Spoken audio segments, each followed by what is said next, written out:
Are you ready to be the change? If so, you've come to the right place. You're about to join a movement of entrepreneurs who are empowering people, saving the planet, and turning their passion into profits while creating the lifestyle of their dreams. If you don't believe us, check out our website at entrepreneursforachange.com, a place where you can be inspired, mentored, and supported by a tribe of change-making entrepreneurs just like you. Now, before diving into the interview, I want to encourage you to rate, review, and download Entrepreneurs for a Change on iTunes. This really helps us reach more people with inspiring stories of entrepreneurs who are changing the world. Also, if these stories inspire you to start a world-changing business of your own, head over to our website at entrepreneursforachange.com and download the Business Changemakers Toolkit to get a jumpstart today. Now on to the show. Welcome, amazing changemakers, to episode number 56 of Entrepreneurs for a Change, where we have as our guest today Brian Piergrossi, who is a life coach, spiritual teacher, and author of The Big Glow and The Wow of Now. He leads transformational Big Glow retreats, classes, and workshops internationally. He's also shared his message as a featured guest on numerous radio and television programs. He's lectured at colleges, schools, festivals, expos, and conferences, and his blog posts are shared to over 500,000 readers worldwide each day. Wow, that's amazing. And he's also written cutting-edge articles for spiritual magazines and is a professor at Entheos Online Academy. So, Brian, this is very exciting accomplishments that you've made around sharing your message and your purpose with the world. So I'd love to understand who you are and what is your business exactly. Thanks so much, Lorna. Thanks for having me on.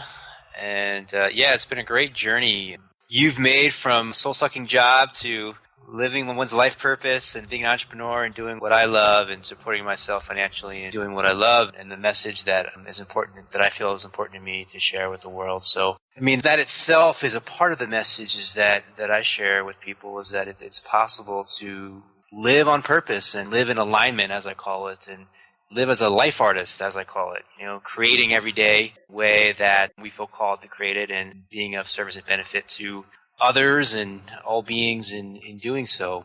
So for myself, I do that through writing. I've published a couple books, The Wow, The Now, and The Big Glow, the titles of those two books. I do it through personal life coaching and supporting people and coming into their own alignment in various ways that are supportive for them. I do it through retreats, bringing people together in person to open up to this space together, and online classes and webinars as well. I also have a strong social networking presence on Facebook in particular. I want to have an active community of folks there that I interact with, and those are some of the ways that I'm sharing myself with the world right now. So who exactly do you help? Well, that's a great question when it comes to business, is who exactly do you help? Who is your audience? And I think we're always getting, for myself anyway, I'm always inquiring into that, because it's changing and evolving and growing, and kind of getting a sense of who is it that is interested in what I have to share and where are they at. And, a lot of it is people that are trying to find their purpose, or are trying to find their way, or in a space where they're in some confusion, or there's in some kind of lack of clarity, or maybe they just don't quite have the courage to really step into their deepest sense of self-actualization and self-realization in this life yet, and are looking for the way to do that. And sometimes it's also people who struggle with things like anxiety or issues on the consciousness level that they're looking to transcend. And for my support, supporting them with that in the spiritual teacher role or the life coaching role as well. A lot of what I focus on is on the inner level. I do feel and do communicate that both levels are important, the internal level and the external level, to make this shift in your life. For me, I find that level of consciousness is primary, because you can make a lot of changes externally, but if you don't have that shift in consciousness, that mentality, that change in the mind, heart, and spirit, and soul, and body, then the externals is not going to hold, it's not going to sustain itself. So my passion is to focus on the conscious level with someone first, or with a group of individuals first, and get that clarity and that connection there, and then bring that into the external level and move outward from there. Yeah, I completely agree with you that change really is a process that has to begin from the inside out. And especially if we are looking towards leading change through a profitable, purpose-driven business, I think it's really difficult just to start with the outer framework of business. You really have to start looking within first and trying to actually be the change that you want to see. And especially, I think, with entrepreneurs, working with limiting beliefs is a really important place to start.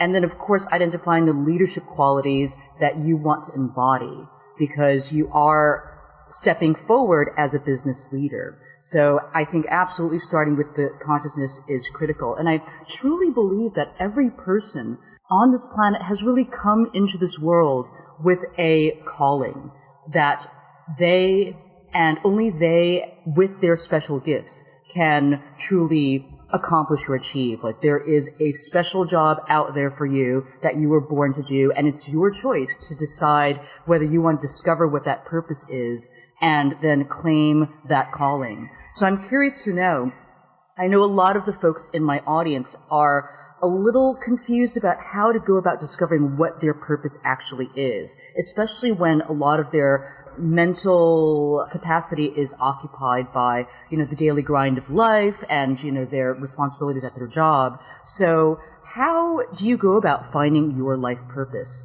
and doing what you love? Yeah, it's a great question. And I think sometimes, as you alluded to, people tend to make the question a little bit too complicated, or they're kind of a step ahead. So what I would advise and do advise to people is to be as simple with that question as possible. When you start with that question, just be with that question. At this point, don't be caught up in, how am I going to make money? How am I going to, pay my rent? What about my relationship? All these, those questions are valid and they'll come later. But for this primary question, just really tune into what do you love to do. If you could have a day, if you could have a week, if you could have a month, a year, a lifetime, and you could do whatever you wanted to do without any sense of limitation. As you said, people limit themselves. The outside world's not limiting people. We're limiting ourselves. And so if you could do whatever you wanted to do and whatever you feel called to do without any sense of limitation, anything is possible, what would you do? And put the money part aside at this point and really step into that question and feel into that question. And if you really come from that question in a simple way like that, the answer generally comes forward pretty simple. And a lot of times you can just look at what you have free time in your day. What do you want to do with that free time? How would you want to share that time? And what are you doing with that time? And what is it in the space in the day when you're really doing what you love?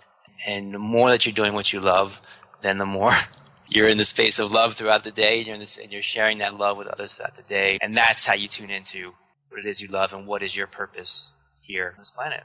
So I'm kind of curious whether, what your process was for discovering your life purpose. So when I think about how I discovered my life purpose, it really came to me in 2004 when I spent 4 months in the Brazilian Amazon with tribes working with shamanic medicines. And so even though it wasn't kind of like a shabam aha moment, so to speak, it was kind of like the culmination of many years of feeling like, I really wanted to be in service in a much bigger way than what I did for a living. And then it was a process of exploring, the kind different forms of right livelihood. So how to find a way to generate income that was in alignment with my purpose was. But then when I was in Brazil, it really kind of came to me over the course of, weeks and months that it was going to be, my purpose was intrinsically tied to ancient wisdom traditions and cutting edge technologies, which at that time I had no idea how to do anything other than to send email.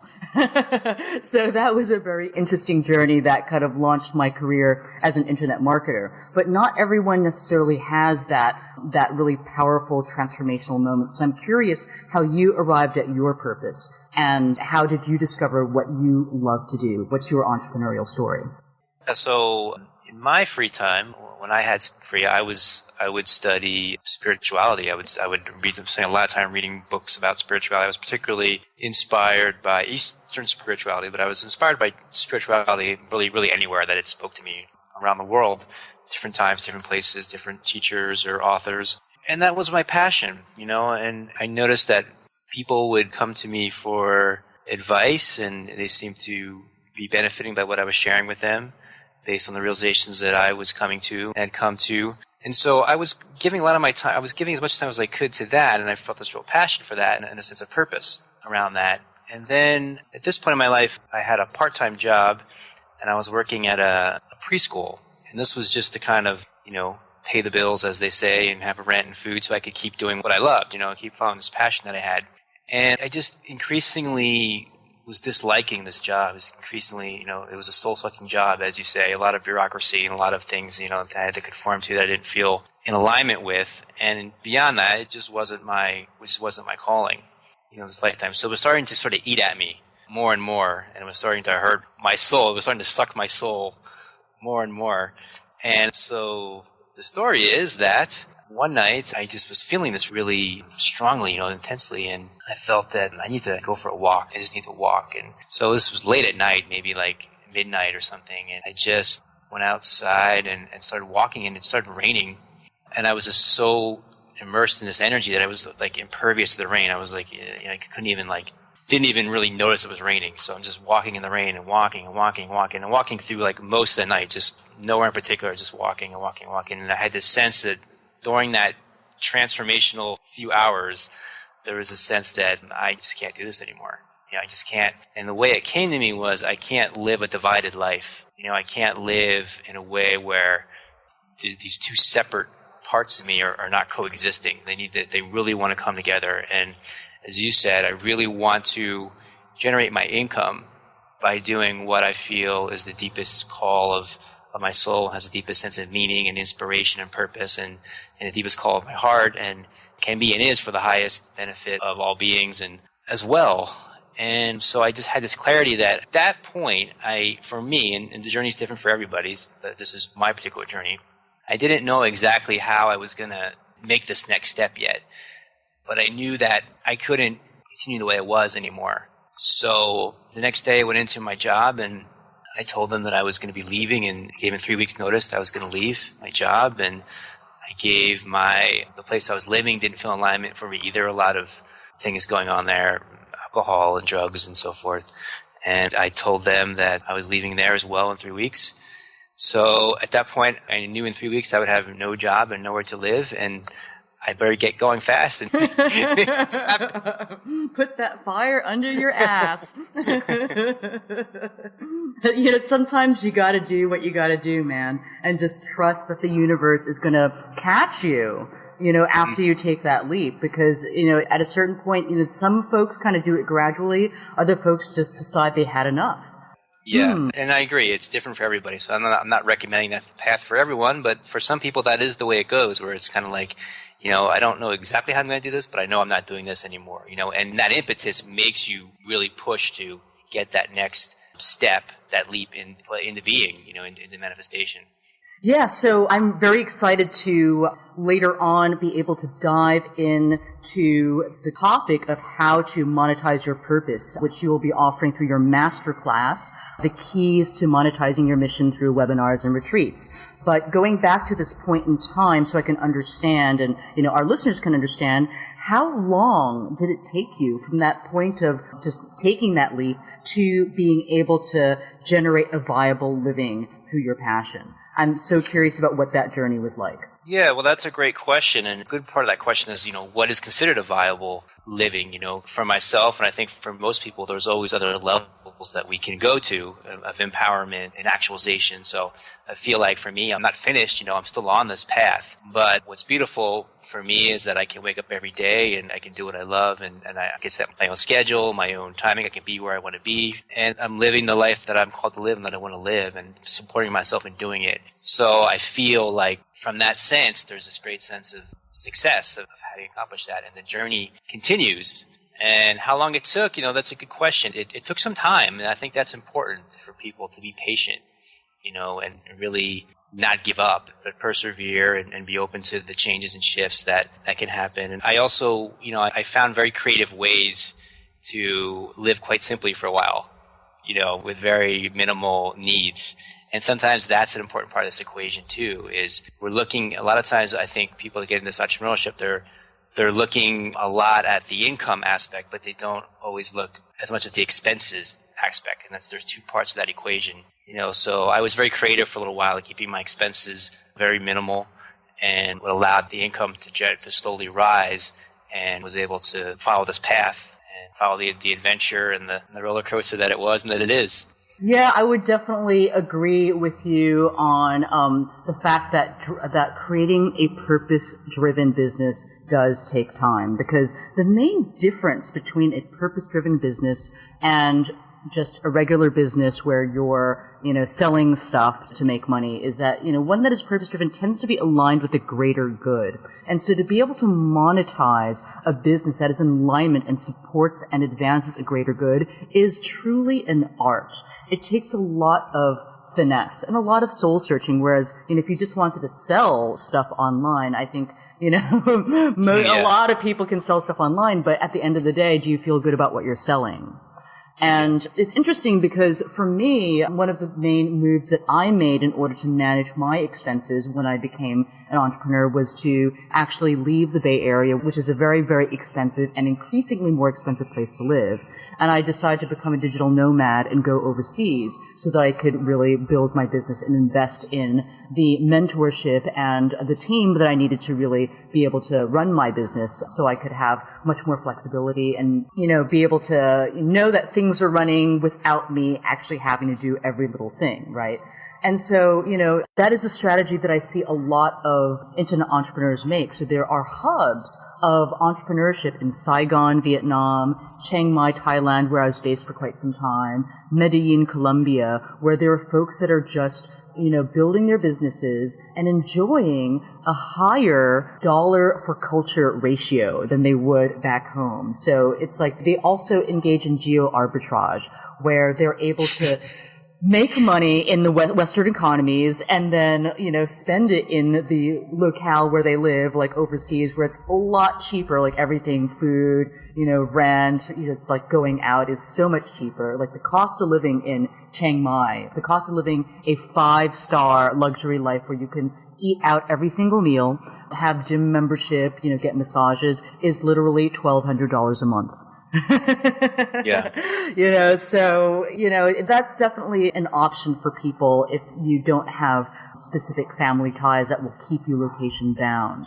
So I'm curious to know, talking about the different levels of financial success, in terms of getting to that first level of being able to pay your rent and pay for your food in the United States, what different monetization strategies did you leverage around your purpose-driven business?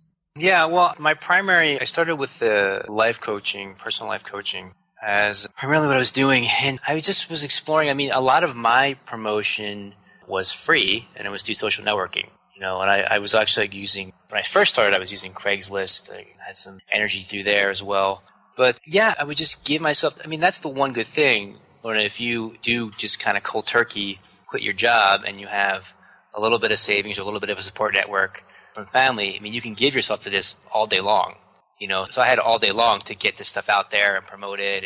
And I just started to see things start to trickle back, and I would start to see, okay, well, when I do this is not working, but when I do this seemed to work. Let me try that again. Okay, that's working more. Let me try that. Oh, now that one's not working as much. Let me, I heard about this and try this. And so you just tinker and play. And the thing is that this world, this global economy, this universe is always evolving and changing. So no matter where we are, we need to always be present and have that present awareness to what's happening right now and what's working right now and what's not working right now, and continue to evolve and change and shift. So I think one of the greatest attributes of an entrepreneur is to be very malleable and flexible and fluid, and be able to flow and move with what you're noticing and what you're seeing, and continually be able to adapt to what you're seeing. And so that's kind of how I was and how I am, and just kind of paying attention to, because especially now, things are even changing faster and faster now. So, I would use Facebook a certain way a month ago that now I realize they changed the rules and it doesn't work that way, and I got to try, find a different way to use it, or use something else. And so I'm always being attentive to what's happening now and how I can shift and adjust with the circumstances in each given moment. So what channels actually drive the most business for you? My primary way has been social networking and through Facebook. I would say that's been my primary channel of growing people's awareness of me and interest in me. And then, of course, bringing them to my personal website and other places where they can actually, pay for the services. But as far as the actual initial awareness and promotion, social networking has been good for me. And obviously there can be costs, but I use it without advertising for the most part. And I've learned how to do that fairly well. So I'm kind of curious, can you share with us how you use Facebook to drive business organically rather than through purchasing ads, for example? Yeah, I can actually. I think that for me I haven't shared this with too many people, so I'm glad you asked the question. But I think it'll be useful for people. I find there's three components to the social networking. One is to share with people whatever it is the gift of what you have to share, just through your posts. So for me, it's spiritual insights and writings on spiritual awareness and present moment awareness. And so I share those with people. I put those out there, and then people will see that, and they'll say, oh, I like this guy. Let me share this with other people. Let me share this with my friends, So people start to, if what you're sharing is good and is quality, people start to notice. So if what you have to share is about entrepreneurship or living your purpose, then share some insights with people. Just put that out there for people, and you get to give them a taste of what you have to share, that what you have to share is valuable and that it's inspirational and that it's transformational for them, and they share it with their friends, and their friends feel the same and share it with their friends. So that's one component. Second component is to share a little bit about you, so you feel like a real person, you feel like a real human being to people. You don't feel like someone that they can't connect with, that they have no clue who you actually are, who's the man behind the curtain or the woman behind the curtain. So give a little bit of a sense of what your daily life is, or a little sense that they feel like they're a part of you, they're a part of your life, and you're a real human being. That's the second component that I intend to give a sense of. And then the third is the promotion. They're promoting the actual events or the actual webinars or the actual books or classes, whatever it is that you have to share. So you're sharing with people, hey, if you'd like to plug in deeper to this knowledge, this wisdom I had to share with you, here's how you can do it. If you like to plug in deeper to this, here's how you can do it. And so you're basically, what I see it is like, call marketing and promotion is really just good communication, and creating a sense of community with people, and then offering them ways to plug in deeper, and those ways or be ways to support you financially, so you can keep offering yourself and sharing yourself in this way with people.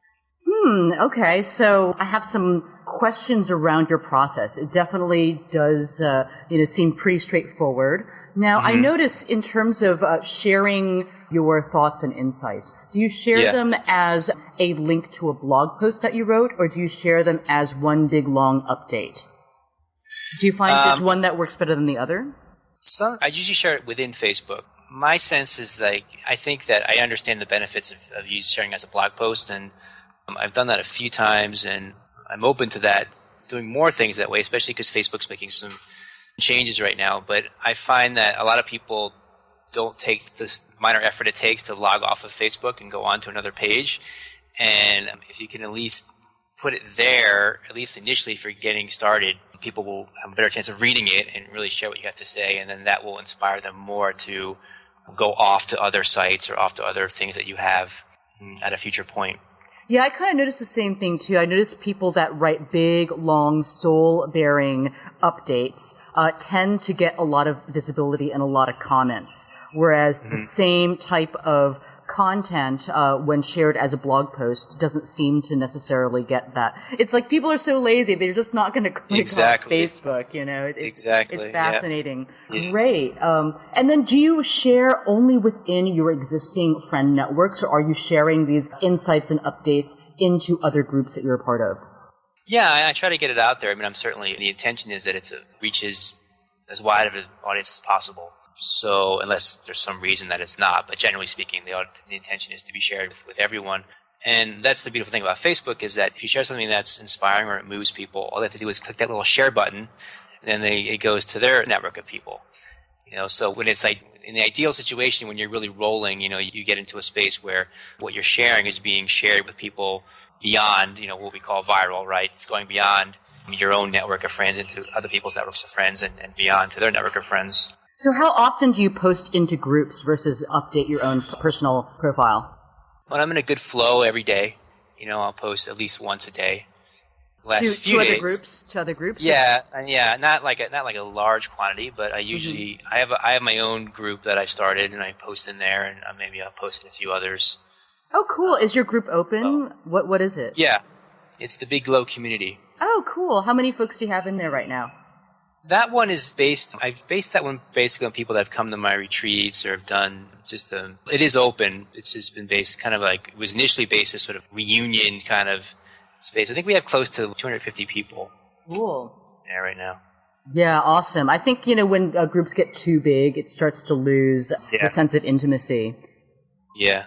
Great. Yeah, I look forward to, hearing about some more of your different, marketing strategies, especially around your webinars and retreats in your masterclass, which folks you can get at the show notes at entrepreneursforchange.com/56. But I do want to leave you with the last few questions since we're coming to the end of our segment. So, in the very beginning of our conversation, Brian, you had mentioned, one of the most important first steps to really finding and living your purpose is to start with your consciousness. So, what do you tend to start people off with in the very beginning? You say, okay, we're going to work together right now and we're going to start with changing your consciousness. How do you work with your clients or, the people that come with you to your retreats on changing their consciousness so that they're ready to make a real difference in the world?